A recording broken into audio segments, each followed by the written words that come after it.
कायोत्सर्ग। गौतम स्वामी ने भगवान महावीर से प्रश्न किया, काउत्सर्गेण भन्ते जीवे किं जानाई। काउत्सर्गेण तिये परुपन्नं पायचित्तं विषो है।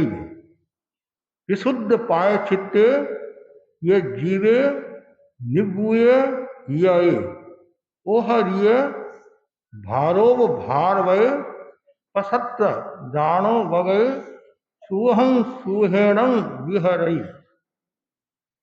भन्ते, कायोत्सर्ग करने से जीव क्या प्राप्त करता है?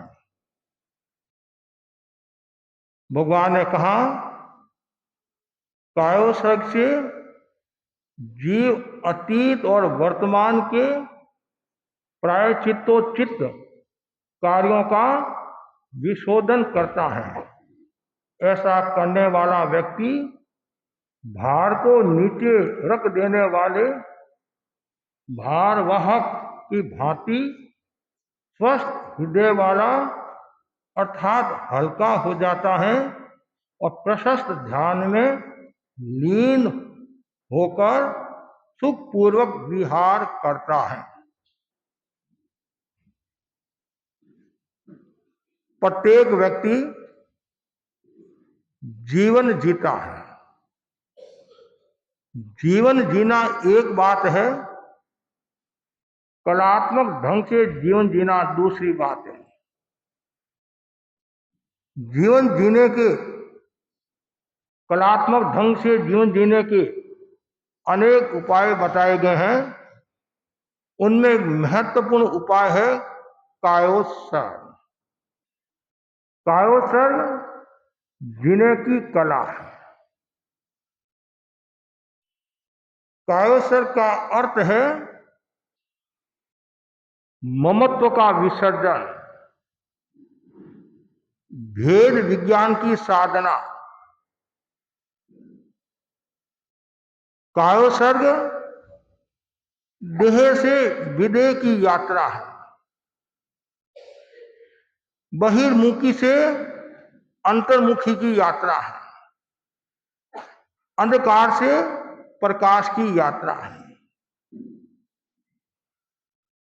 कायोत्सर्ग तनाव मुक्ति की साधना है, चिकित्सा की साधना है। कायोत्सर्ग के जरिए शारीरिक, मानसिक, भावनात्मक स्वास्थ्य को प्राप्त कर सकते हैं। अध्यात्म साधना की आधारशिला है। जैन साधना पद्धति का अभिन्न अंग है। कायोत्सर्ग आत्मा के ऊपर जमे मलिनता के आवरण को दूर करने का दुर्लभ साधन है। निर्विकारता, निर्विचारता की स्थिति में पहुंचाने का सक्षम उपकरण कायोत्सर्ग है। आगम युगीन ध्यान पद्धति के 4 प्रमुख अंग बताए हैं: कायोत्सर्ग, भावना, विपश्यना, विचय। आज हम कायोत्सर्ग की चर्चा करें। कायोत्सर्ग ममत्व की प्रवृत्ति का विसर्जन, भेद विज्ञान का अनुशीलन और तनाव मुक्ति की साधना। कायोत्सर्ग कब करे? साधु के लिए बताया गया है। साधु जो भी प्रवृत्ति करता है उस प्रवृत्ति में कायोत्सर्ग की महत्वपूर्ण भूमिका रहती है। साधु गोश्री के लिए जाता है, वापिस आता है, कायोत्सर्ग। विहार में कायोत्सर्ग,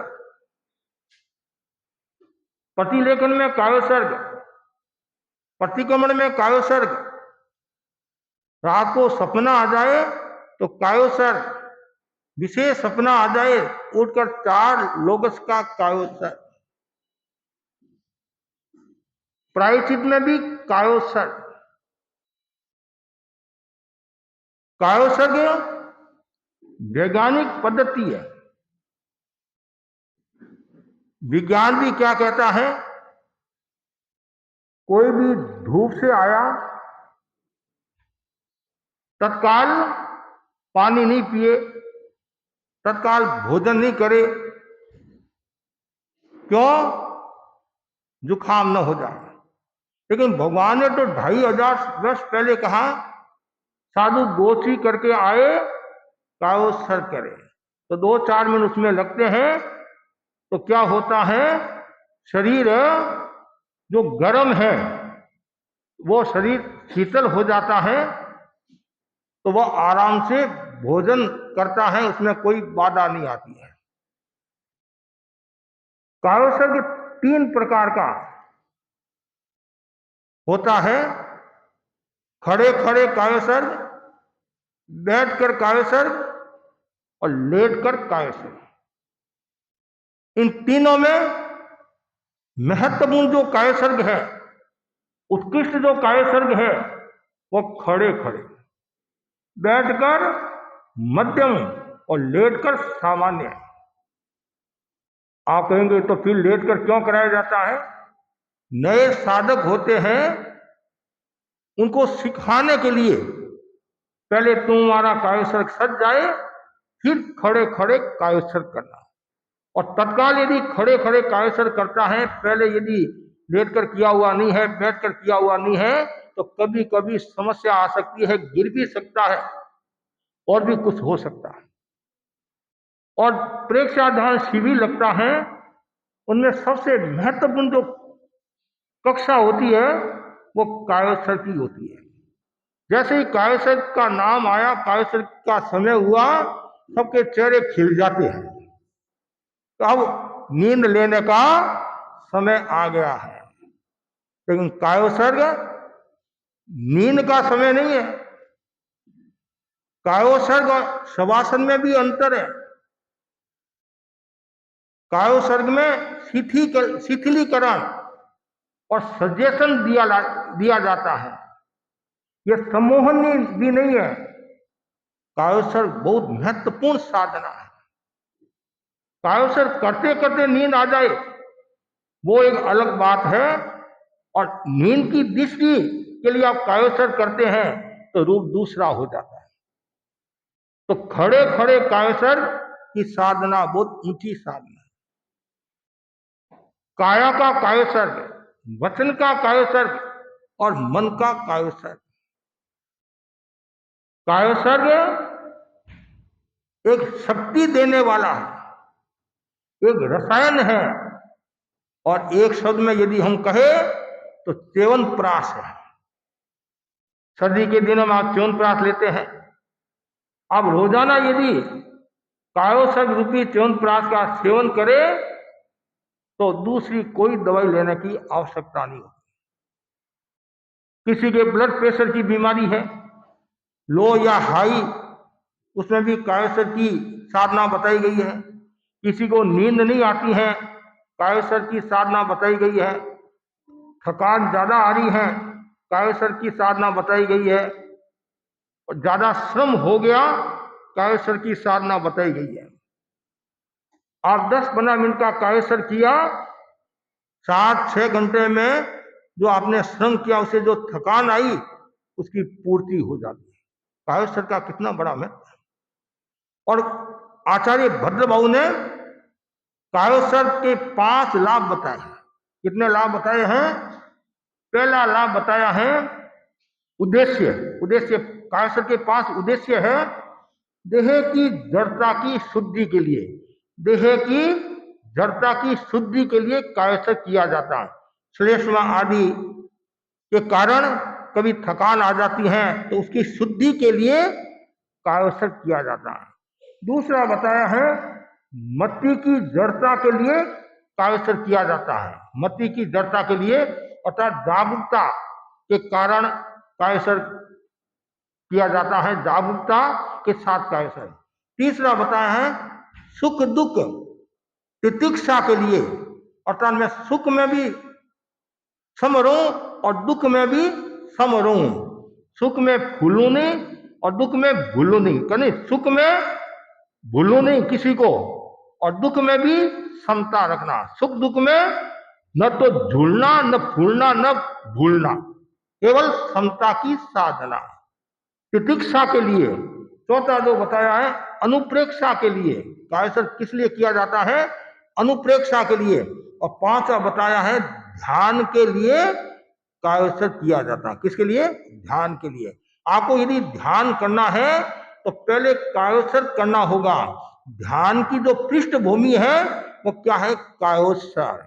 कायोत्सर्ग सदे बिना, शरीर सदे बिना आप ध्यान नहीं कर सकते हैं, इसलिए पहले कायोत्सर्ग की साधना करो। ये प्रायश्चित की साधना है, कायोत्सर्ग करने से प्रायश्चित भी हो जाता है, हमारी गलतियों का परिष्कार भी हो जाता है और जीवन का शोधन भी हो जाता है, आत्मा का उत्थान भी हो जाता है। तो ये 5 उद्देश्य बताए गए हैं। अब बताया गया कायोत्सर्ग का अधिकारी कौन। आप कहेंगे सब कायोत्सर्ग के अधिकारी है, जो भी करे वो कायोत्सर्ग का अधिकारी नहीं। ग्रंथकार कहते हैं कायोत्सर्ग का अधिकारी कौन है, जो साधक हर स्थिति में सम रह सकता है। वंदत निंदक, कोई वंदना करता है, कोई निंदा करता है, कोई लेप लगाता है, कोई काटता है, ऐसी स्थिति में भी जो सम रहता है वो कायोत्सर्ग का अधिकारी है। हर व्यक्ति कायोत्सर्ग नहीं कर सकता है। और कायोत्सर्ग के भी 2 प्रकार बताए हैं। एक है श्रेष्ठा कायोत्सर्ग, श्रेष्ठा, एक है अभिनव कायोत्सर्ग। ये 2 प्रकार के कायोत्सर्ग बताए गए हैं। अब कायोत्सर्ग से क्या लाभ होता है, तो उसमें भी हमारे ग्रंथकार ने बहुत सुंदर बताया है। कायोत्सर्ग से सबसे पहला जो लाभ बताया है, शारीरिक तनाव दूर होता है, शारीरिक तनाव दूर होता है, शारीरिक कमजोरी दूर होती है, थकान दूर होती है।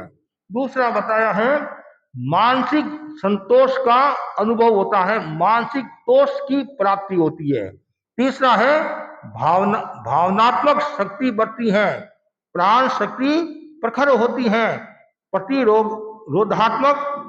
प्रतिरोधात्मक शक्ति का विकास होता है, चित्त की एकाग्रता बढ़ती है और भेद विज्ञान की साधना होती है, कषायों का उपशमन होता है और सुख दुख में मध्यस्थ रहने की कला आ जाती है। कायोत्सर्ग को मंगल कहा गया। आचार्य महाप्रज्ञ जी ने कायोत्सर्ग को मंगल कहा है। जीवन मंगलम भूयात्, प्रत्येकं मंगलम दिनम, कायोत्सर्ग यतो वेदं सर्वदा मंगलम तते। कायोत्सर्ग मंगल के लिए, अमंगल निवारण के लिए, विघ्न विनयन का सबसे महत्वपूर्ण जो उपाय बताया गया है वह है कायोत्सर्ग।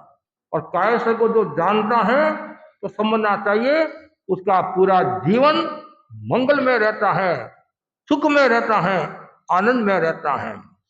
तो इसलिए तो जीने की कला कायोत्सर्ग बताई है। कायोत्सर्ग के जरिए हम बंधन से मुक्त हो जाते हैं। एक कहानी आती है, गांव में महात्मा पधारे, प्रभावशाली महात्मा थे, साधनाशील महात्मा थे, द्रव्य क्षेत्र काल भाव के ज्ञाता थे और लोग खूब प्रवचन में आते थे। नगर का सेठ भी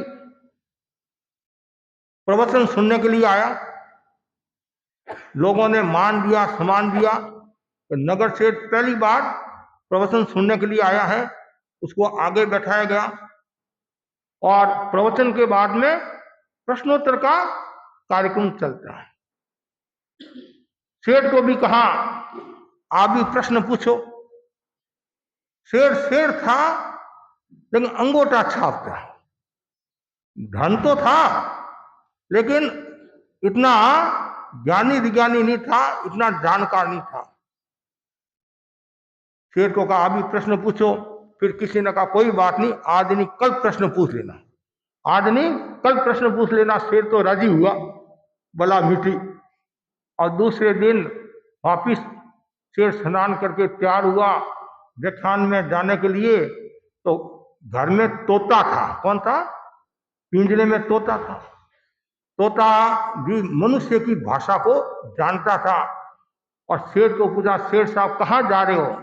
कि गांव में महात्मा आई हुई है, बड़े प्रभावशाली है, चमत्कारिक है, ज्ञानी विज्ञानी है और हजारों लोग प्रवचन सुनने के लिए आते हैं और मैं भी प्रवचन सुनने के लिए जा रहा हूं और बाद में प्रश्नोत्तर भी चलते हैं, मुझे प्रश्न भी पूछना है। अच्छा, आपको भी प्रश्न पूछना है तो मैं आपको एक प्रश्न बताता हूं, आप प्रश्न पूछ लेना। शेर ने सोचा आप दिमाग नहीं लगाना पड़ेगा। शेर जी प्रश्न मिल रहा है, क्या? आप पूछना, बंधन मुक्ति का कारण क्या है? बंधन मुक्ति का कारण क्या है? शेर ने सोचा प्रश्न तो जोरदार है, इतना तो मेरा ही दिमाग नहीं चलता है, इतना मेरा ही दिमाग नहीं चलता है। और शेर जैसे ही प्रवचन में आया, बड़े लोग होने के कारण आगे बैठाया, ध्यान से प्रवचन सुना। पहले दिन तो थोड़ी नींद भी आ गई थी, आज नींद नहीं ली और खूब ठाट बाट के साथ प्रवचन सुना। प्रवचन सुनने के बाद में शेर ने प्रश्न किया, आज मेरा भी एक प्रश्न है, फरमाइए। मेरे तोते ने प्रश्न पूछा है कि बंधन मुक्ति का क्या कारण है। जैसे ये कहा और शेर ने प्रश्न पूछा और जो सन्यासी थे, महात्मा जी थे, वो तो सब जानते थे, सब कलाओं में निष्णात थे और तत्काल पट पर गिर पड़े। जैसे ही गिर पड़े और शेर बेचारा डर गया। लोग भी देखते रह गए, मतलब हलचल शुरू होगी, हड़कंप मच गया, ये क्या? और शेर ने ऐसा क्या प्रश्न पूछा? और शेर बेचारा भी डर गया, कल यदि और कुछ हो गया तो लेना का देना हो जाएगा। शेर तो चुपचाप वहां से भागा और घर आ गया। लेकिन थोड़ी देर के बाद में सन्यासी जी वापिस मूल स्थिति में आ गए। और जैसे ही घर पहुंचे, तोता बोला प्रश्न का उत्तर। और मूर्ख, क्या प्रश्न का उत्तर? क्या तुमने खराब प्रश्न पूछा? मैं तो बच गया, ये तो बुरी तरह से मार पड़ती। ऐसा क्या प्रश्न पूछा? कोई बात नहीं। उत्तर क्या मिला? उत्तर कुछ नहीं मिला। सन्यासी कुछ नहीं बोले, तत्काल वो पट पर नीचे गिर गए। जैसे ये कहा, तोता समझ गया। कभी कभी क्या होता है, मनुष्य का दिमाग नहीं चलता है और कभी कभी पशु का भी दिमाग चल जाता है। ऐसे तो मनुष्य चिंतनशील प्राणी है, विवेकशील प्राणी है, पशु के पास में वो विवेक नहीं होता है। कभी कभी मनुष्य भी पशु की भाषा को जैसे जानता है, पशु भी मनुष्य की भाषा को जानता है और कभी रहस्य को भी पकड़ लेता, कभी शेर भी रहस्य को पकड़ नहीं पाता। अच्छा, तोता मन में खुश हो गया, मेरा काम तो हुआ। और इधर तो वो शेर गिर पड़े, इधर तोता भी गिर पड़ा और पैर ऊंचे कर दिए। कोई भी पक्षी या पशु मरता तो उसके मरने के बाद पैर ऊंचे हो जाते हैं। पैर ऊंचे, देखा ये क्या हुआ? शेर भी देखता रह गया। इधर तो वो घटना घटी, इधर ये और घटना घट गई। और देखा श्वास भी रुक गया। श्वास भी कई क्या होते हैं, और श्वास रोकने की कला भी जानते हैं। हमारे मुनि हीरालाल जी स्वामी थे, आमेट के और सदासर में काफी उनका विराजना हुआ। 20 मिनट तक श्वास रोककर बैठे रहते। कितने? और जैसे ही श्वास रोक कर बैठे रहते, 20 मिनट पूरे होते और श्वास छोड़ते तो शेर सुमेर मली दुगर के तक आवाज आती और शेर साहब बोलते कि मुनि श्री का ध्यान पूरा हो गया है। इतनी आवाज। हेमराजी स्वामी कायसर करते थे, जयाचार्य कायसर करते थे, भिक्षु स्वामी साधना करते थे। कई आज भी हमारे अनेक साधु साधु ऐसे हैं तो लंबे समय तक कायसर करते हैं और इतनी गहराई में चले जाते हैं, कभी कभी हमारे टेंशन हो जाता है कि क्या हुआ, हमारा टेंशन हो जाता है, लेकिन उन्होंने वो क्रिया प्रक्रिया जान ली और शरीर को साथ लिया। तो एकदम श्वास को रोक दिया, इधर उधर देखा, कुछ नहीं है। आदमी को कहा भाई ये तो मर गया, अब पिंजरे में तो रखकर क्या करेंगे, इसको बाहर फेंक कर आओ।